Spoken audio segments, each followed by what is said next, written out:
সম্বন্ধে শিখছি রিলে কি করে কাজ করে। রিলে সাধারণত সার্কিটের মধ্যে তখনই প্রয়োজন হয় যখন দুই ধরনের সাপ্লাই একসাথে কাজ করে। মনে করো কন্ট্রোল সার্কিট অল্প ডিসি ভোল্ট 12 ভোল্ট বা 24 ভোল্ট ডিসিতে চলছে, আর যেটা মেন সার্কিট যেটা সেটা 230 ভোল্ট এসিতে চলছে। এখন এই দুটো সাপ্লাই একই সাথে সার্কিটের মধ্যে সামঞ্জস্য রাখা মুশকিল, তখন রিলের প্রয়োজন হয়। রিলে কন্ট্রোল করে ডিসিটাকে, আর এসি সাপ্লাইটা রিলের মাধ্যমে এক দিক থেকে আরেক দিকে চলে যায়। তো কিভাবে হয় ব্যাপারটা দেখো।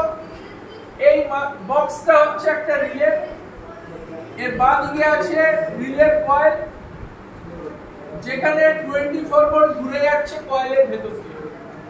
এবার কয়েলের ভেতর দিয়ে আমি যখন 24 ভোল্ট দেব, তখন এর রিলের একটা প্লাঞ্জার থাকে, অনেকটা এমসিবি ভেতরের প্লাঞ্জারের মতো। সেই প্লাঞ্জারটা অপারেট করে যায়, সাপ্লাইটা গেলে পরে। কোন সাপ্লাইটা? এই 24 ভোল্ট। এটা গেলে পরে প্লাঞ্জার অপারেট করে। অপারেট করলে পরে কি হয়, রিলেতে এখানে তিনটে আলাদা আলাদা টার্মিনাল আছে, যার দুটো প্রথমে কানেক্ট থাকে, যেমন এইটা। তাহলে এই মাঝখান থেকে চলে যাচ্ছে এনসি, মানে নরমালি ক্লোজ জায়গায় ওটা দাঁড়িয়ে থাকে রিলে। প্রথমে একটা বিন্দু আর তারপরে দ্বিতীয় বিন্দু, এটা নরমালি ক্লোজ এনসি হয়ে থাকে। আর 3 নম্বর বিন্দুটা